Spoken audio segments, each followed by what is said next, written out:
Bonjour bien-aimés, bonjour peuple de Dieu. Merci à vous tous d'être là. Merci pour votre fidélité en présentiel, sur les réseaux sociaux, pour témoigner de la gloire de Dieu dans nos vies. Et nous sommes là aujourd'hui pour une fois de plus bénir le nom de Jésus qui nous témoigne son amour, qui nous témoigne sa grâce. Oui, nous entamons un nouveau mois. Oui, nous entamons une nouvelle période, mais nous avons l'assurance d'entrer victorieux dans ce mois parce que nous sommes avec celui-là à qui rien n'est caché, à qui rien n'est impossible. On l'appelle Jésus-Christ.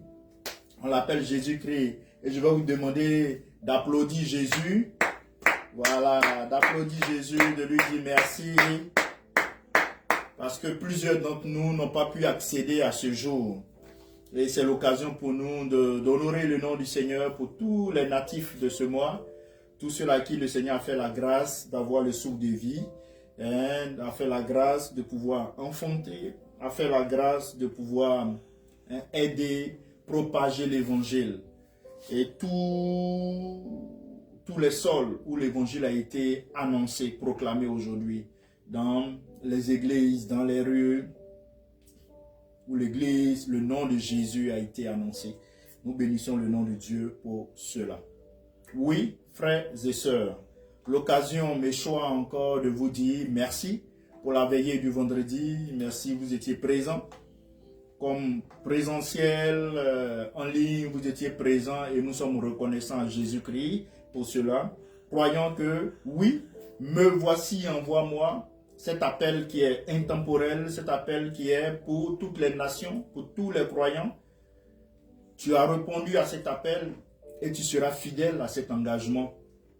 C'est la raison pour laquelle aujourd'hui, nous allons nous inscrire effectivement dans ce mois de décembre. Nous savons que c'est un mois tumultueux, un mois où nous voulons réaliser beaucoup de choses, où nous espérons avoir beaucoup de choses. Nous pensons pouvoir achever aussi beaucoup de choses. Et généralement, le temps festif prend le pas sur toute chose. Et Dieu est là pour nous rappeler que tous les mois lui appartiennent. De janvier à février, de février à mars, de mars à avril, d'avril à mai, de mai à juin, de juin à juillet, de juillet à août, de août à septembre, de septembre à octobre, de octobre à novembre, de novembre à décembre. Tous ces mois lui appartiennent. Et en tous ces mois, il est capable de changer, de travailler, d'améliorer nos vies.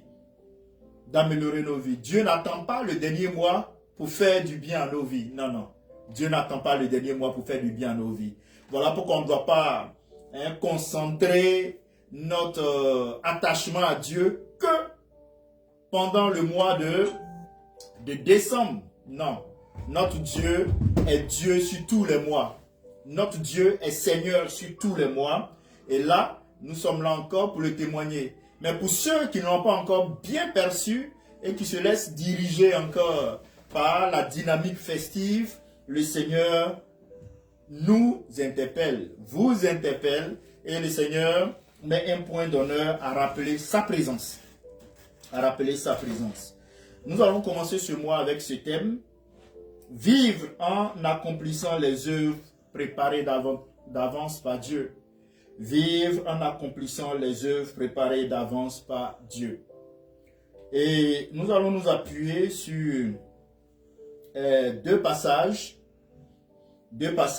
Le livre d'Ecclésiaste, Ecclésiaste chapitre 7, précisément le verset 8.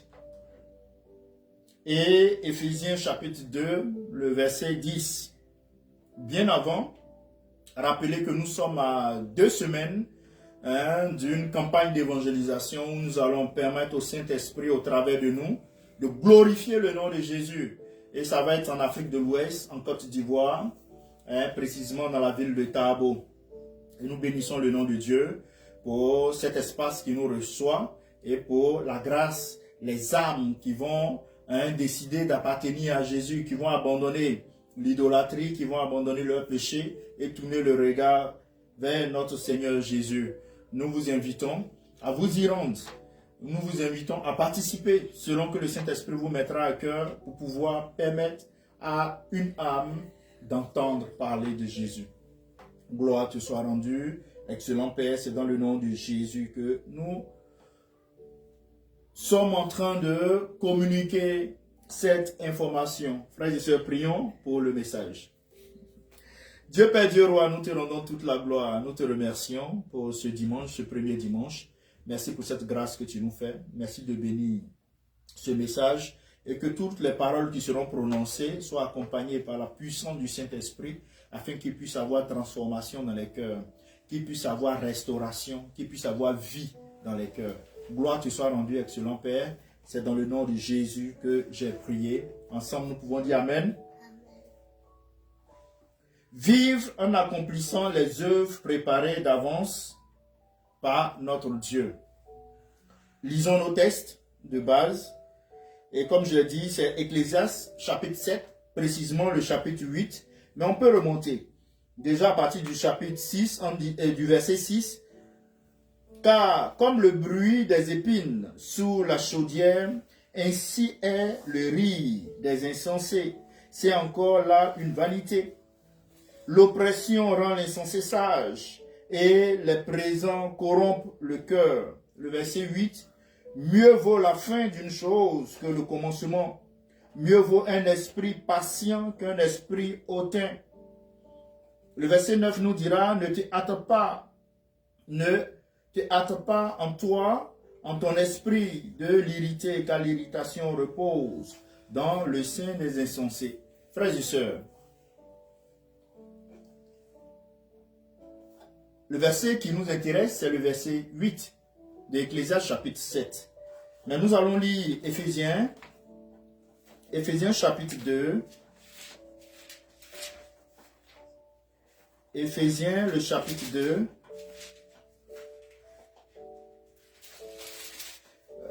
Éphésiens chapitre 2, le verset 10. Éphésiens chapitre 2, le verset 10, il nous est dit ceci. Car nous sommes son ouvrage, ayant été créés en Jésus-Christ pour de bonnes œuvres, que Dieu a préparées d'avance, afin que nous les pratiquions.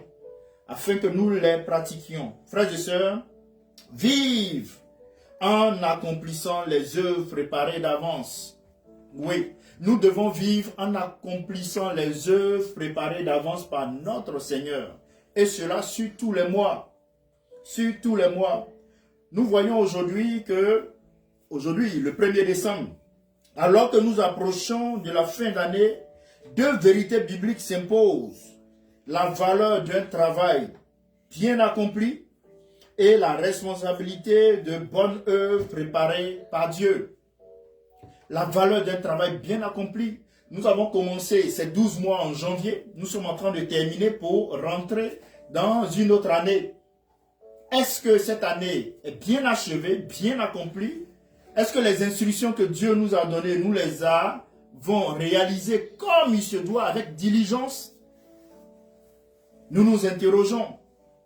Est-ce que d'ailleurs nous nous inscrivons dans les bonnes œuvres pour lesquelles nous avons été, que Dieu nous met à disposition parce qu'il nous a rachetés, parce que nous sommes son ouvrage? Frères et sœurs, nous voyons tous que ces passages nous rappellent que la vie chrétienne n'est pas seulement un appel à commencer ou à bien commencer les choses, mais surtout à terminer fidèlement. Voilà. Ce n'est pas un appel à commencer bien, mais surtout à terminer fidèlement en accomplissant ce que Dieu a prévu pour nous. Ce que Dieu a prévu pour nous.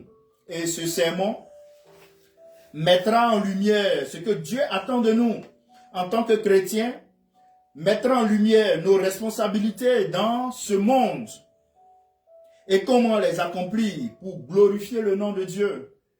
Je le rappelle, nous sommes son ouvrage.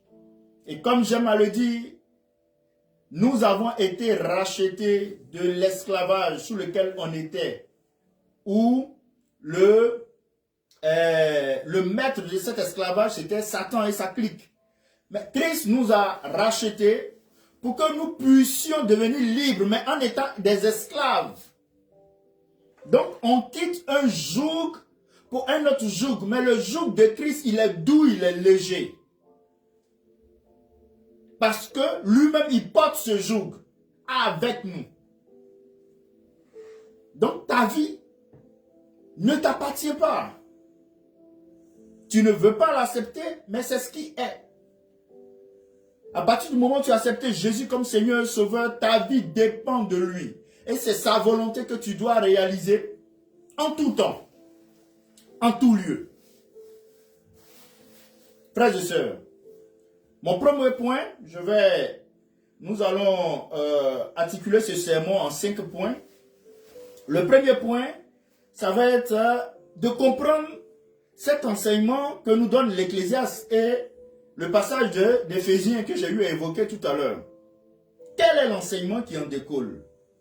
La sagesse contenue dans Ecclésiaste chapitre 7, la sagesse contenue dans Ecclésiaste chapitre 7, le verset 8. Voilà. Ecclésiaste chapitre 7, le verset 8.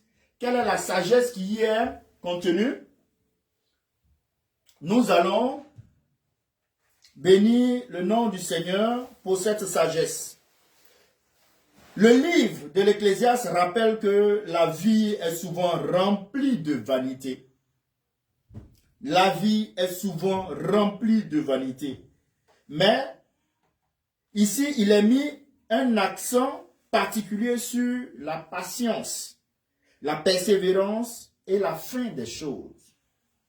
La patience, la persévérance et la fin des choses. Frères et sœurs, l'achèvement d'une tâche exige persévérance, sagesse, discipline et patience. Il est facile, quand on a une vision, de se lancer dans un vaste projet.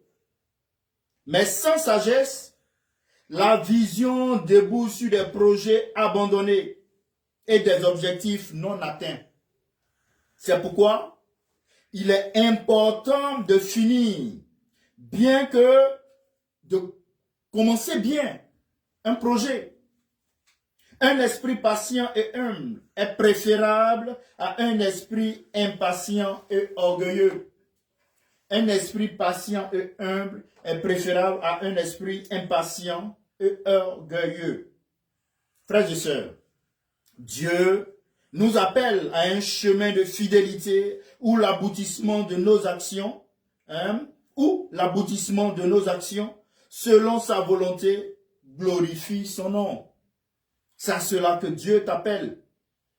Quant à Éphésiens, chapitre 2, le verset 10, lui nous invite nous lance un appel des œuvres déjà planifiées par Dieu parce que nous sommes son ouvrage. Et Paul ici enseigne que notre salut ne vient pas de nos œuvres, mais qu'il produit en nous une capacité divine à accomplir des œuvres bonnes déjà préparées par Dieu. Notre salut ou les bonnes œuvres que nous réalisons, c'est pas ces bonnes œuvres qui produisent le salut, mais c'est parce qu'on a reçu le salut qu'on va maintenant réaliser les bonnes œuvres qui avaient été préparées avant même qu'on soit racheté. Avant même qu'on soit racheté. C'est grâce à la faveur imméritée de Dieu que nous devenons chrétiens, frères et sœurs.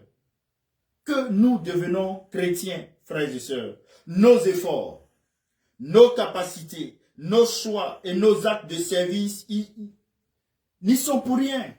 C'est la grâce. C'est la grâce. Frères et sœurs, néanmoins, en reconnaissance pour ce cadeau, nous cherchons à aider et à servir les autres avec bonté et amour, plutôt qu'à satisfaire nos propres désirs. Vous comprenez le thème.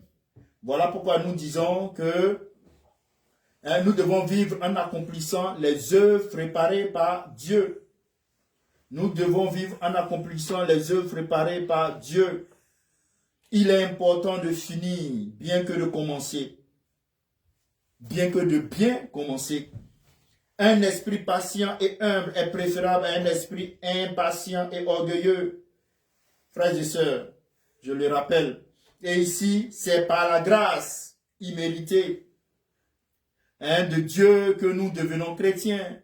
Ce ne sont pas nos efforts. C'est lorsque nous avons le salut, ce salut-là maintenant nous conduit à la réalisation des œuvres. Néanmoins, frères et sœurs, en reconnaissance pour ce cadeau, nous cherchons à aider et à servir les autres. Voilà. À servir les autres avec bonté et amour. Plutôt qu'à chercher à se satisfaire. C'est très important de comprendre cela. S'il est vrai qu'une œuvre ne conduit au salut, il est aussi vrai que notre salut devrait engendrer des actes de service. Oui. Nos œuvres ne conduisent pas au salut, mais le salut doit te conduire aux œuvres. Voilà. Le salut doit te conduire aux œuvres. Nous ne sommes pas sauvés seulement pour nous-mêmes, mais pour servir Christ et contribuer à l'édification de l'Église. Comme on le stipule, Éphésiens chapitre 4, le verset 12. Tu as été sauvé, c'est vrai. Tu as la vie, tu as la bonne santé. Tu as reçu la guérison. Tu souffrais de cette maladie qui t'empêchait de t'épanouir. Tu ne pouvais même pas faire le sport. Tu ne pouvais même pas sortir faire les magasins. Aujourd'hui, tu as la santé grâce au nom de Jésus. Raison de plus de lui être reconnaissant. Mais tu ne vas pas forger, prendre toute ta force pour chercher maintenant à bâtir, à chercher à refaire ton retard sur tes amis. Par rapport à tes amis, pardon. Sur la vie. Et te concentrer seulement que sur toi. Non. Tu dois servir Dieu en servant tes frères et tes sœurs. Nous ne sommes pas le chef-d'œuvre. Nous sommes le chef-d'œuvre de Dieu. Lui seul peut accomplir notre salut. C'est son travail puissant de création en nous qui fait de nous des personnes excellentes.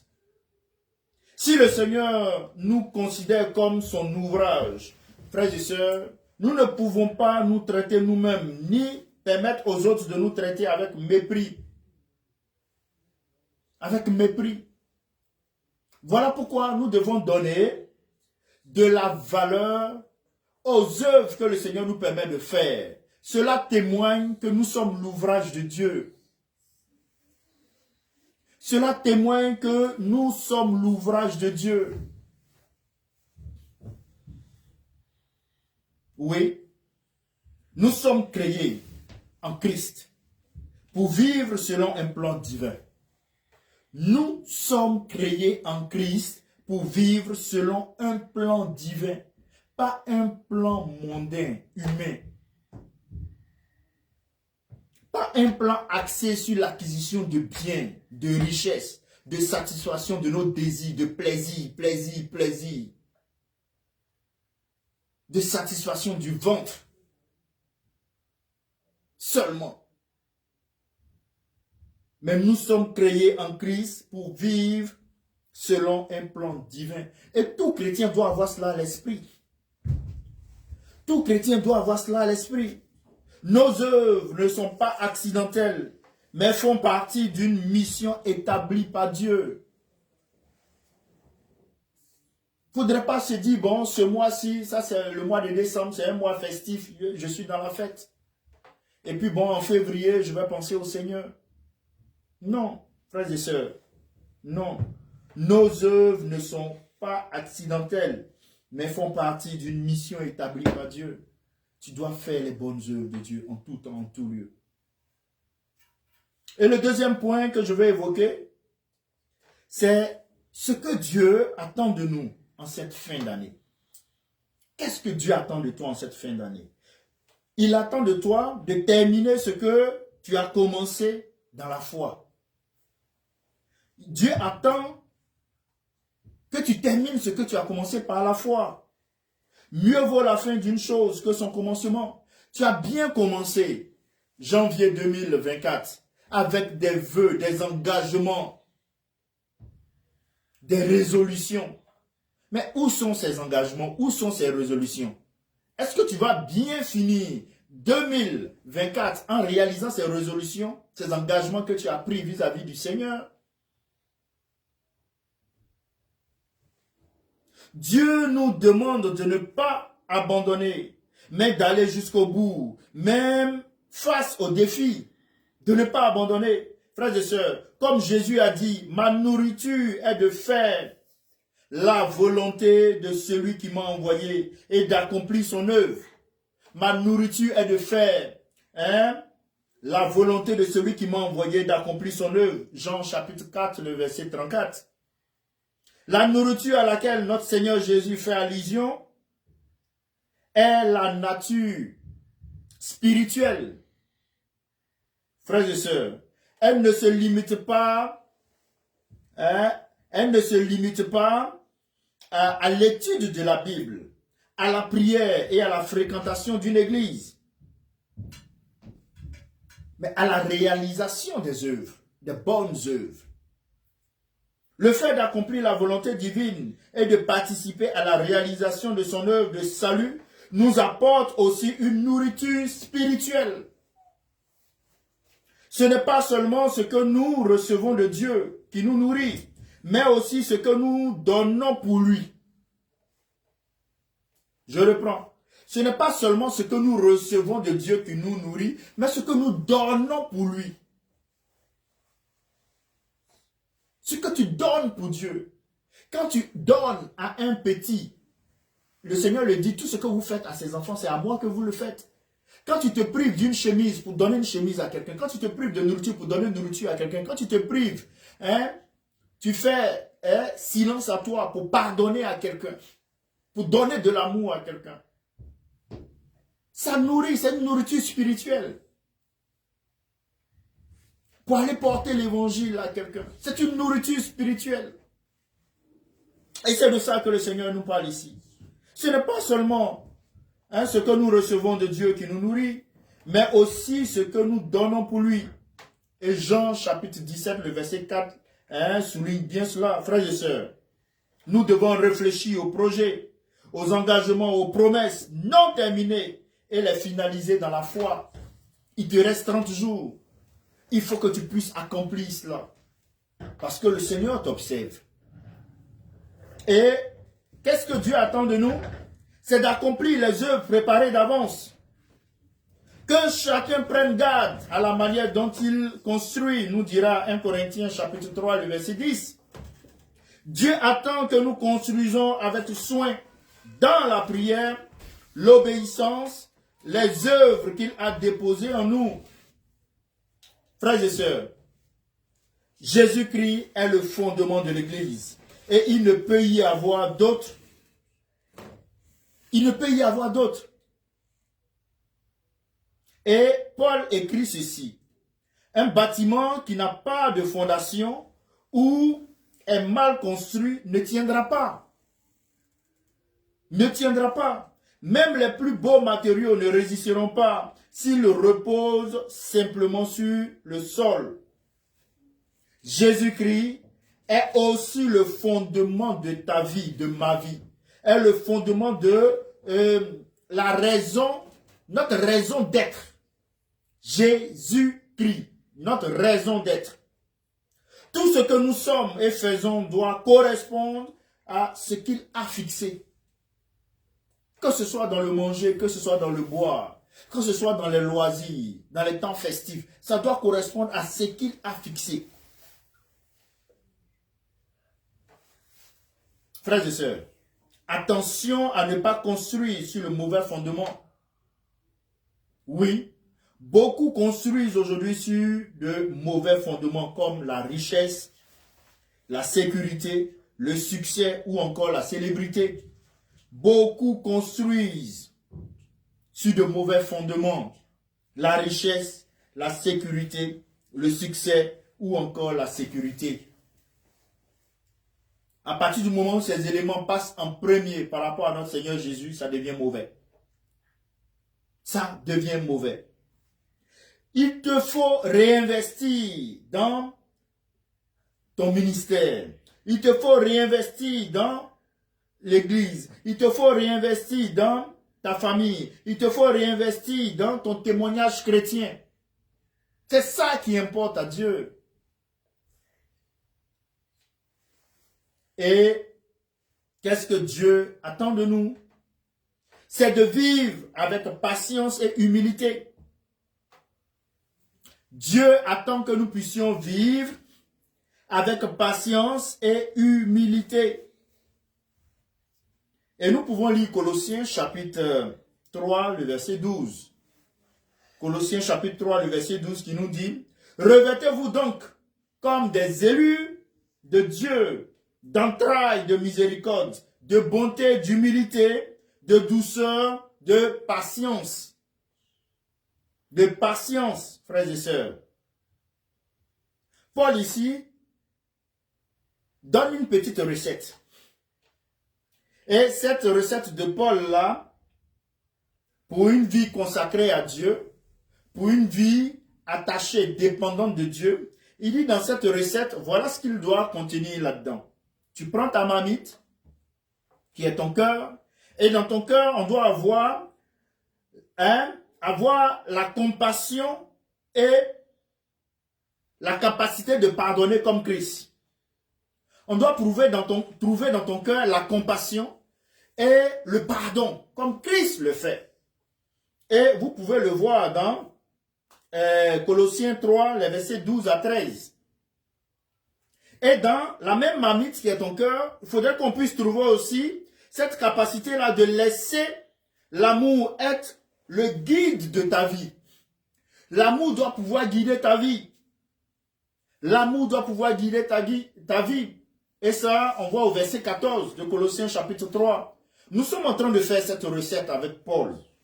Et le troisième ingrédient que Paul met dans cette marmite qui est ton cœur, c'est de laisser la paix de Christ régner dans ton cœur en tout temps. Voilà pourquoi il te dira, ne vous inquiétez de rien, mais en toutes circonstances, faire connaître vos désirs, vos besoins, par des prières, par des supplications, par des actions de grâce. Et votre Dieu gardera vos cœurs, c'est-à-dire, votre Dieu qui donne la paix, vous accordera cette paix-là qui surpasse toute intelligence et gardera vos cœurs, vos pensées en Christ. Donc quand tu as la paix de Christ, quelles que soient les situations délicates autour de toi, tu as une certaine sérénité.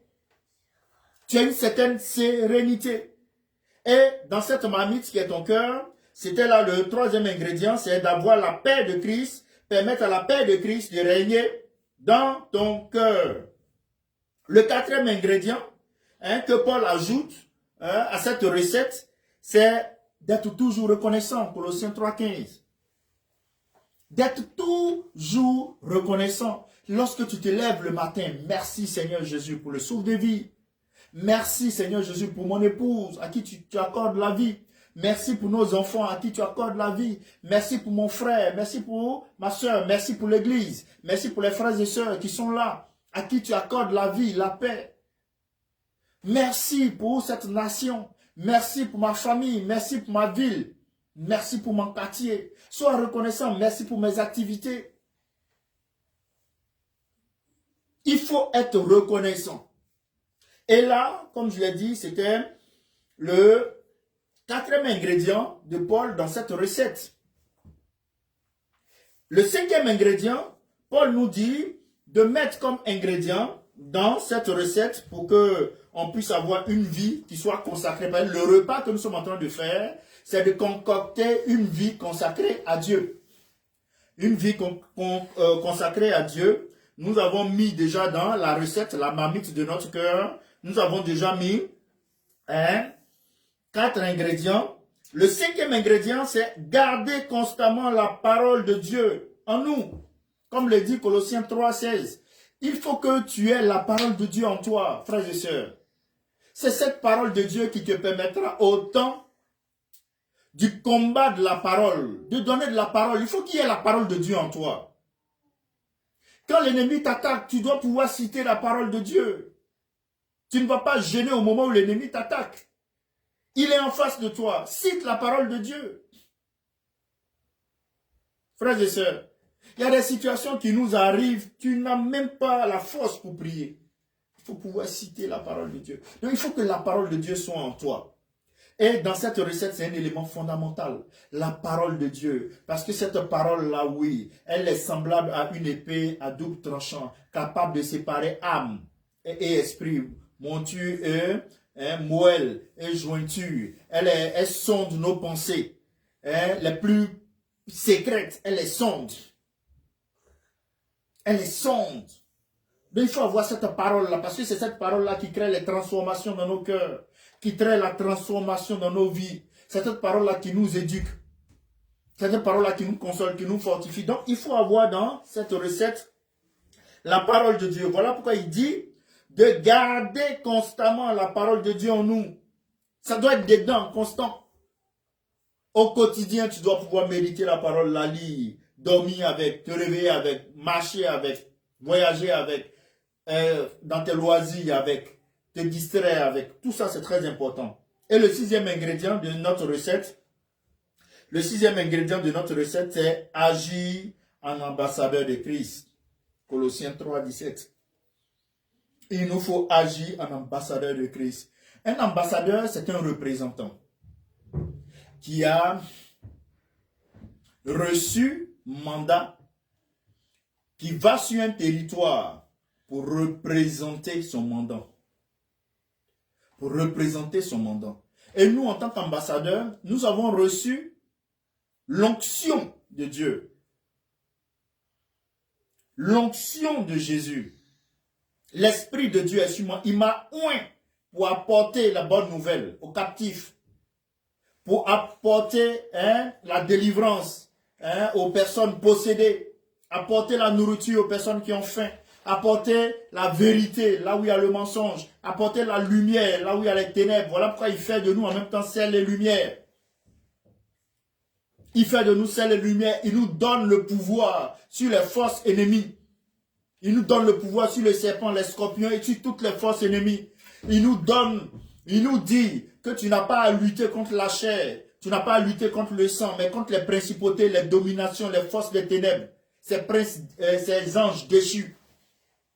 C'est contre cela. Donc la Bible nous a équipés, nous a donné une feuille de mission très claire, un cahier de charges parfait. Comment manifester de l'amour, comment juger les situations, comment apporter la lumière, comment défendre le territoire contre les forces ennemies, comment chasser les esprits mauvais dans les corps. Le Saint-Esprit nous a oints. Maintenant, nous sommes les représentants. Nous sommes les représentants et nous allons maintenant représenter Christ. Mais ta vie doit pouvoir représenter Christ. En cette fin d'année, ta vie est liée à un vêtement. Ta vie est liée à un jouet. Est-ce pour ça qu'on t'a envoyé comme représentant? Comme ambassadeur? Tu es comme ambassadeur, mais celui-même qui t'a envoyé, qu'est-ce que tu fais pour qu'on entende parler de ce royaume-là qui t'a fait venir, qui t'a fait naître? Qu'est-ce que tu fais pour que Jésus soit connu? Au moment où tout le monde pense à fête, qu'est-ce que toi tu fais pour que Jésus soit connu? Au moment où tout le monde cherche à s'endetter pour les cadeaux, qu'est-ce que toi tu fais pour que Jésus soit connu?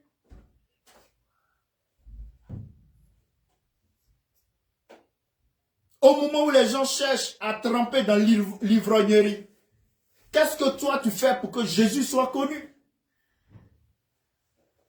Qu'est-ce que toi tu fais dans des pratiques obscènes pour avoir du pouvoir malsain, entouré de chagrin? Qu'est-ce que toi tu fais pour que Jésus soit connu?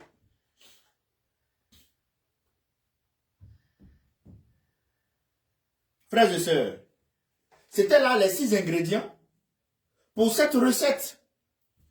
Et pour bâtir cette recette d'une vie consacrée à Dieu, il faut avoir ces 6 ingrédients là-dedans. Je les reprends pour vous. C'est d'avoir l'ingrédient 1, avoir de la compassion et la capacité de pardonner comme Christ, de laisser l'amour être le guide de notre vie, de laisser la paix de Christ régner dans notre cœur, être toujours reconnaissant, garder constamment la parole de Dieu en nous, agir en tant qu'ambassadeur, représentant de Christ.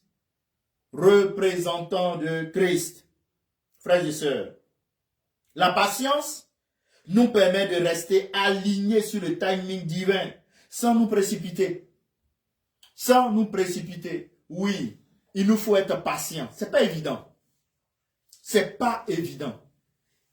Parce que par moment, tu te dis que tu es en retard. Par moment, tu te dis que c'est le moment. Par moment, tu te dis que tu ne vas pas trop vite. Et ça peut influer sur cette patience-là. La patience te permet de rentrer dans le calendrier de Dieu. La patience te permet de rentrer dans le calendrier de Dieu. Et quand c'est le moment de Dieu, Dieu lui-même t'engage dans un processus d'évolution. Quand c'est le moment de Dieu, Dieu lui-même va te mettre sur le chemin des personnes. Quand c'est le temps de Dieu, Dieu lui-même va te créer des circonstances pour te mettre les moyens à disposition. Sans que tu n'aies à aller contracter avec le diable ou l'ennemi pour aller te corrompre. Non! Quand c'est le temps de Dieu, il va t'élever. Voilà pourquoi il faut demeurer patient dans la prière, dans la connaissance de la parole de Dieu, dans l'amour de Dieu, dans la fidélité dans les petites choses.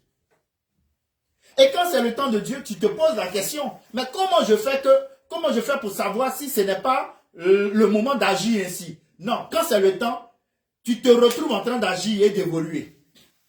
Parce que Dieu lui-même se charge de te rassurer, de te convaincre que c'est le moment. Et pas à pas, tu vois que les choses évoluent du tic au tac, dans la douceur, dans le calme et dans l'assurance. Et à tout ça, tu vois que tu as la paix du cœur parce que c'est voulu par le Saint-Esprit. Sois patient. Tu veux être élevé. Tu veux finir ce projet. Tu veux l'accomplir. Tu veux que ton ministère soit à tel niveau. Sois patient, attends le temps de Dieu. Il t'enverra des personnes. Tu as l'impression que personne ne te voit. Tu as l'impression que tu n'es pas entendu. Tu as l'impression que tu n'es pas compris. Quand le temps de Dieu viendra, quand le temps de Dieu viendra, quand le temps de Dieu viendra, tu vas voir ce bond-là, propulsion. Propulsion. Comme si tu avais sauté, que tu étais descendu sur cette trampoline-là qui te propulse à une dimension, à la gloire de Dieu. À une dimension à la gloire de Dieu. Parce que nous sommes là pour faire les œuvres que notre Seigneur a prévues pour nous depuis la fondation du monde. Sachant que, oui, il avait un plan rédempteur. Nous ayant racheté en Jésus, il dit maintenant accomplissez ces bonnes œuvres. Accomplissez ces bonnes œuvres parce que vous avez été rachetés. Mon troisième point, c'est nos responsabilités en tant que chrétiens. Quelles sont tes responsabilités en tant que chrétien? L'élément 1, c'est être des ouvriers de bonne œuvre. Être des ouvriers de bonne œuvre. Daniel 12, le verset 3 nous dira, ceux qui auront enseigné la justice à la multitude brilleront comme les étoiles. Brilleront comme les étoiles, frères et sœurs. Beaucoup essaient de briller dans notre monde. Beaucoup essaient de briller dans notre monde et finissent par découvrir que leur célébrité n'est que temporaire. Une sorte de feu, des feux de paille. Dieu nous apprend comment briller éternellement en faisant preuve de perspicacité et en aidant les autres à découvrir la justice de Dieu. En aidant les autres à découvrir la justice de Dieu. Voilà pourquoi il te faut évangéliser. Quand tu es dans ce cadre-là de l'évangélisation, tu enseignes, tu prêches, tu parles de Jésus. Tu appartiens à une communauté, tu reçois l'enseignement, tu enseignes, tu parles, tu prêches. Mais il faut évangéliser. Il faut évangéliser. Frères et sœurs, si nous parlons du Seigneur à d'autres, nous serons de véritables étoiles, rayonnant de splendeur aux yeux de Dieu. C'est ça, cette couronne-là qui attend ceux-là qui sont dans l'évangélisation. Les gagneurs d'âme pour le Seigneur, ils seront rayonnants de splendeur aux yeux de Dieu. Notre responsabilité est d'enseigner, de guider, de refléter la lumière de Christ dans nos communautés. Il faut le faire. Aussi, ta responsabilité, c'est de persévérer dans les épreuves. Ce n'est pas tout le temps que tout sera rose. Il peut arriver des temps où tu seras malade. Il peut arriver des temps où tu vas perdre ton emploi. Il va arriver des temps où tu vas chercher un enfantement, tu n'auras pas. Tu vas chercher un mariage, tu n'auras pas. Tu vas chercher une certaine joie, tu n'auras pas. Mais il faut pour que tu puisses persévérer dans les épreuves. Voilà pourquoi, Père, le Seigneur nous dit, en Jacques 1,12, il nous dit, heureux l'homme qui endure la tentation, car après avoir été éprouvé, il recevra la couronne de vie. Oui, ceux qui vont tenir face à la tentation, ceux qui vont être éprouvés, mais qui vont tenir ferme, ils vont recevoir une couronne de vie. Donc, si tu veux avoir la couronne de vie, mais sois persévérant dans cette douleur. Oui, sois persévérant dans cette épreuve. Pour certains, même l'épreuve va les emporter. Pour d'autres, la maladie les emporte. Malgré la foi, malgré la sanctification, la maladie les emporte. Mais ici, Jacques est en train de nous dire que nous devons demeurer fermes. Fermes. Parce qu'il y a une couronne de vie. Il y a une couronne de vie qui est rattachée à cela.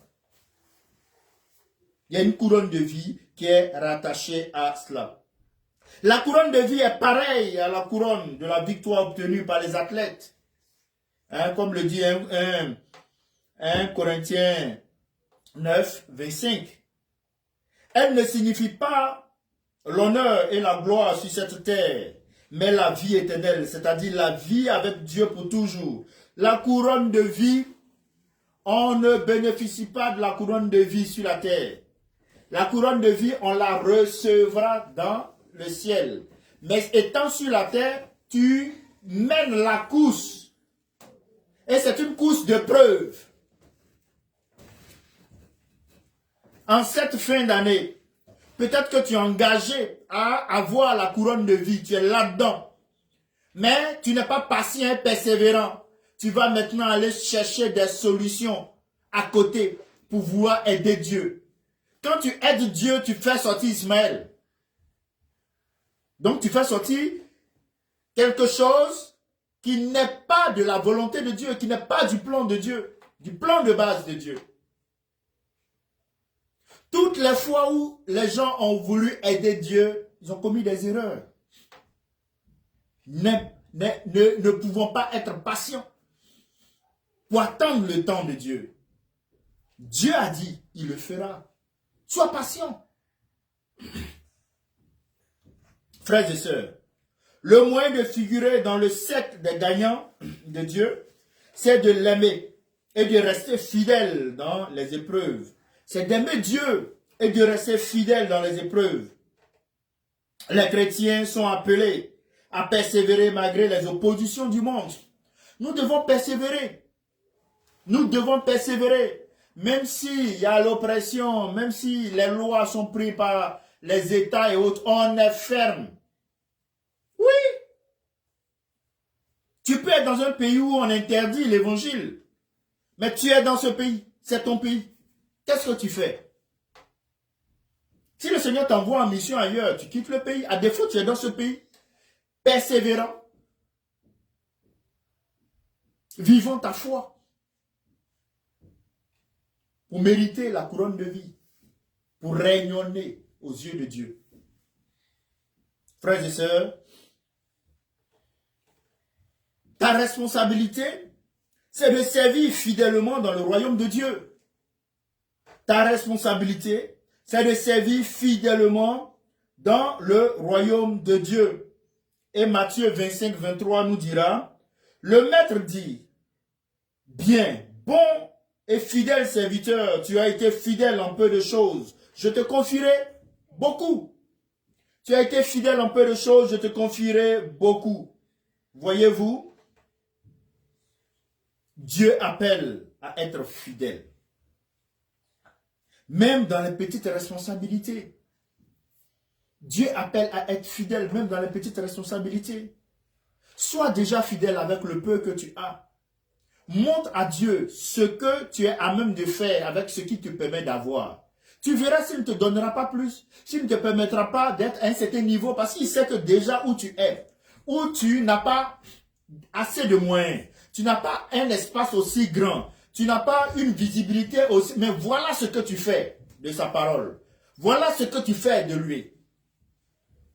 Mais il mettra en place un créneau de visibilité, un créneau qui te donnera un champ un peu plus large, avec des personnes encore à conduire et encadrer. Mon quatrième point en cette matinée, c'est comment accomplir ses responsabilités. Nos responsabilités, en tant que chrétien, comment les accomplir? Comment accomplir ses responsabilités en tant que chrétien? Le premier point que je soulève ici, c'est de se confier au Seigneur pour achever chaque œuvre. Tu as pris des engagements au début d'année. Il faut te confier au Seigneur pour pouvoir les achever.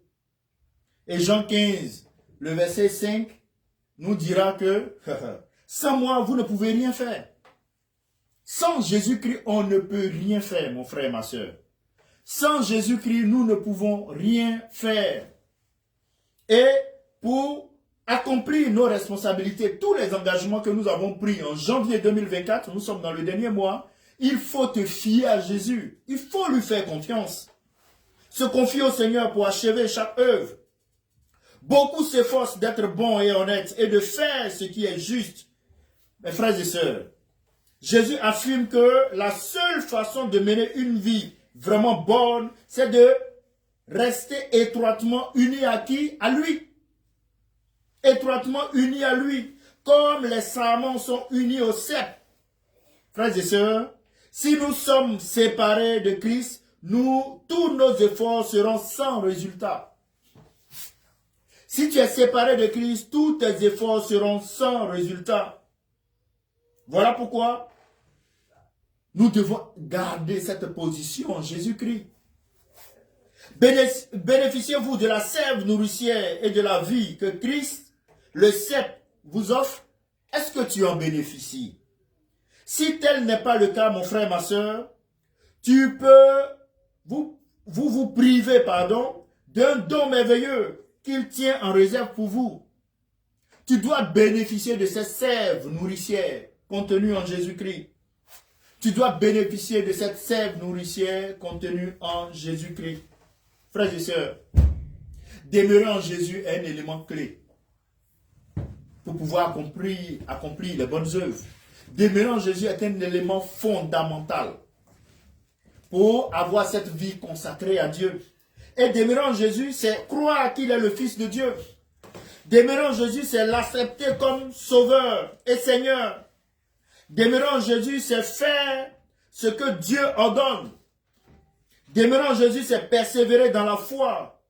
Demeurer en Jésus, c'est entretenir des relations d'amour avec la communauté des croyants et le corps du Christ. Frères et sœurs, tu veux porter du fruit? Tu veux porter du fruit? Pour porter du fruit, frères et sœurs, porter du fruit ne signifie pas seulement gagner les âmes. Nous gagnons des âmes. Il y a aussi la qualité du caractère chrétien. Tu dois pouvoir avoir un bon témoignage.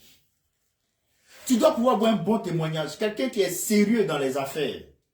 Quelqu'un qui est un bon père, une bonne mère, honnête, propre, assidu, ponctuel. C'est ça le caractère chrétien.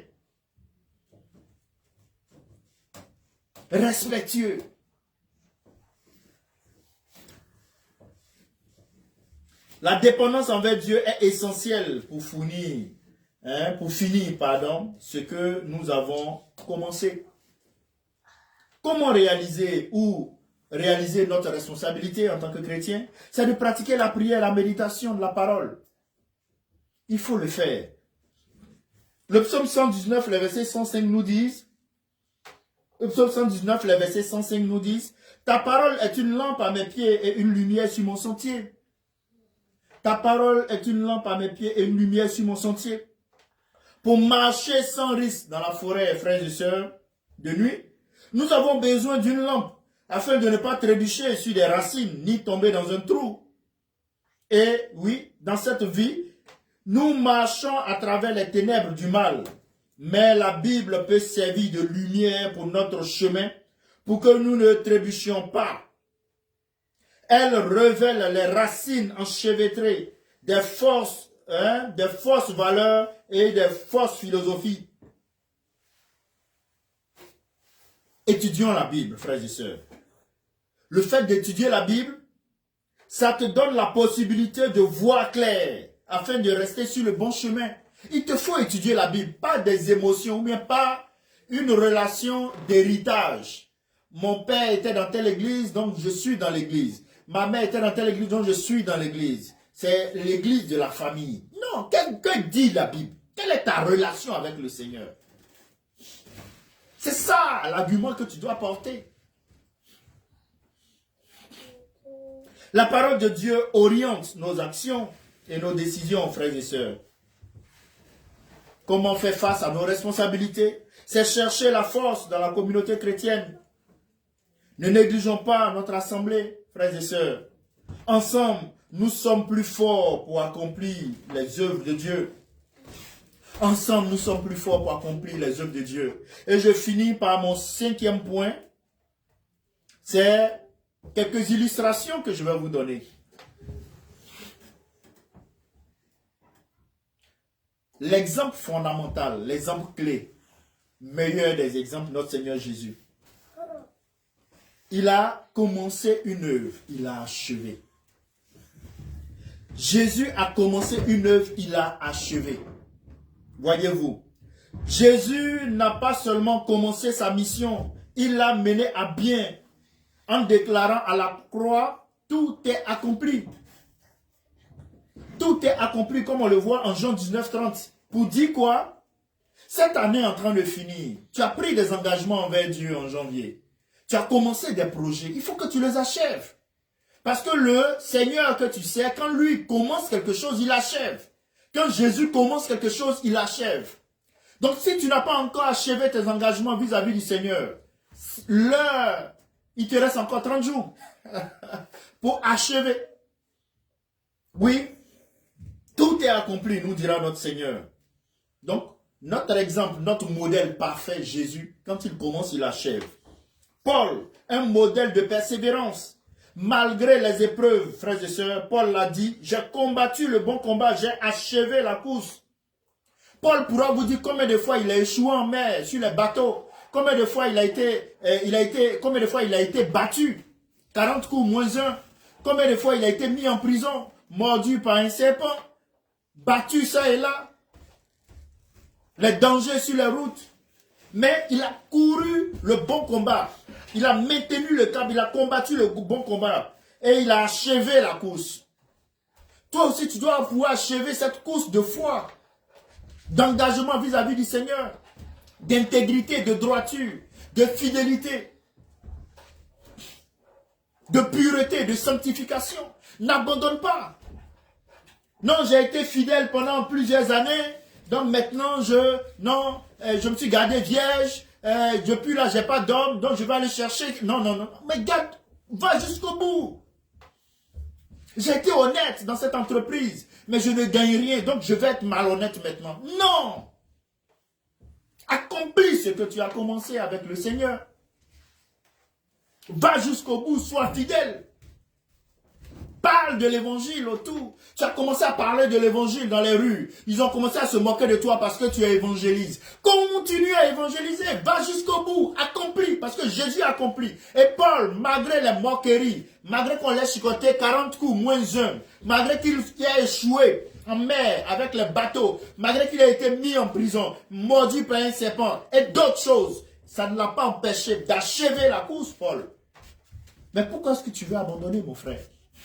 Ma soeur, pourquoi est-ce que tu veux abandonner cette bonne attitude, les bonnes valeurs du royaume? Pourquoi est-ce que tu veux les abandonner? Frères et sœurs, et cela nous rappelle de persévérer jusqu'à la fin. Quand nous voyons l'histoire de Paul en 2 Timothée chapitre 4, le verset 7, nous devons être persévérants. Aussi, nous devons nous laisser diriger par le Saint-Esprit. Avec lui, nous serons la voie. Tu sauras la voie à entreprendre. Ne nous laissons pas diriger par ce temps festif. Ne nous laissons pas conduire par les temps festifs. Tu peux autant fêter en mars comme en décembre. De la même manière, nous nous sommes engagés pour le Seigneur Jésus en janvier. De cette même manière, nous sommes engagés jusqu'à la fin de l'année. Et c'est comme ça. Si tu veux, plus le temps festif devient dense, plus ta relation avec le Seigneur doit être encore plus dense. Plus tes actions pour évangéliser doivent être encore plus denses. Plus tes actions pour témoigner de Jésus doivent être encore plus denses. Si la période festive augmente son volume, toi tu doubles le volume en tant que chrétien, en faisant du bien autour de toi, en parlant de Jésus autour de toi, parce que c'est quand tu vas parler de Jésus autour de toi que les cœurs vont être transformés, que la consolation ira dans les vies, que la joie ira dans les vies, que la nourriture ira dans les vies. Que la nourriture ira dans les vies. Frères et sœurs, j'aimerais conclure par ceci. En cette fin d'année, c'est là ma conclusion, Dieu nous appelle à réfléchir sur nos œuvres et à les mener à bien. Dieu t'appelle et il t'interpelle. Cette fin d'année, il te reste 30 jours. Il faut réfléchir sur des œuvres, les bonnes œuvres qu'il te demande de réaliser parce qu'il t'a sauvé. Tu lui appartiens. Quelles sont les bonnes œuvres que tu réalises pour Dieu? Si tu ne le sais pas, c'est pas ta bonne œuvre, c'est te lever, aller au travail, avoir de l'argent. Te lever, aller au travail, avoir de l'argent. Te lever, aller au travail, avoir de l'argent. Et puis quoi pour Dieu? En quoi est-ce que c'est bénéfique pour Dieu? Dis-moi. Faut pas me dire, tu donnes 10 000 offrandes. Et puis quoi? 10 000 offrandes va parler de Jésus à quelqu'un? Non. Depuis que la Bible a dit qu'une 10 000 offrandes emmène quelqu'un à accepter Jésus comme Seigneur et Sauveur. Je n'ai pas encore lu ça. Peut-être que si tu vois, tu peux m'écrire ou tu peux après le culte, tu peux me voir et me le dire. Je vais rectifier cela. Je n'ai jamais vu. Frères et sœurs, qu'est-ce que tu fais pour Dieu? Tu fais quoi pour Dieu? Qu'est-ce que tu fais pour Dieu de ta vie? Ecclésiaste chapitre 7, le verset 8 qu'on a lu, notre verset de base, et Éphésiens chapitre 2, le verset 10, nous rappelle que nos vies doivent refléter patience, humilité et obéissance pour accomplir les œuvres que Dieu a préparées d'avance pour nous. Sois patient, sois humble, sois obéissant. Sois patient, sois humble, sois obéissant. Et tu pourras accomplir les bonnes œuvres que Dieu a préparées pour toi avant même qu'il ne te sauve, avant que tu n'acceptes Jésus comme Seigneur et Sauveur. Lui, il avait déjà prévu ses bonnes œuvres. Et c'est parce que tu as été sauvé que tu réalises ces bonnes œuvres. Donc, ces bonnes œuvres que tu as commencé à réaliser, il faut pouvoir les achever. Il y a les défis, il y a les difficultés, il y a manque d'argent, par moments manque de santé, il y a manque d'aide. Des fois même la ressource humaine, tu ne la trouves pas. Les frères et sœurs pour t'accompagner dans l'œuvre, tu ne trouves pas. Mais le Seigneur te dit, il faut achever. Il faut achever. Il sait pourquoi toi, il t'a permis de faire cette œuvre. Peut-être toi, ton œuvre, c'est de visiter les prisonniers. Toi, ton œuvre, c'est de visiter les personnes malades dans les hôpitaux. Toi, ton œuvre, c'est de soutenir un ministère. Toi, ton œuvre, c'est d'assister, d'aller sur le terrain de l'évangélisation. Toi, ton œuvre, c'est de visiter les familles, prier pour elles. Toi, ton œuvre, c'est de donner de bons conseils. Mais pourquoi est-ce que tu te prives parce qu'on t'insulte? Pourquoi est-ce que tu t'arrêtes? Parce qu'on t'a rejeté dans une maison. Oui. Paul a connu tout ça, mais il a achevé. Et on va connaître ça. Plus tu seras sincère, un chrétien sincère et droit, plus le monde va s'opposer à toi. Plus le monde va s'opposer à toi. Donc plus en tant que chrétien tu as des oppositions, ça veut dire que tu es dans la vérité. Plus tu as des oppositions en tant que chrétien, ça veut dire que tu es dans la vérité, mon frère, ma soeur. Continue. Continue. Pas opposé parce que tu fais des bêtises, non. Mais parce que tu fais ce qui est bien pour Jésus. Tu glorifies le nom de Jésus. Frères et sœurs, nous allons prier. Seigneur, donne-nous la patience de finir ce que nous avons commencé. La persévérance pour accomplir tes œuvres et l'humilité pour vivre selon ta volonté, afin que nos vies glorifient ton nom en tout temps, maintenant et toujours. C'est dans le nom de Jésus que j'ai prié. Ensemble, nous pouvons dire Amen. Amen. Amen. Bon dimanche à tous.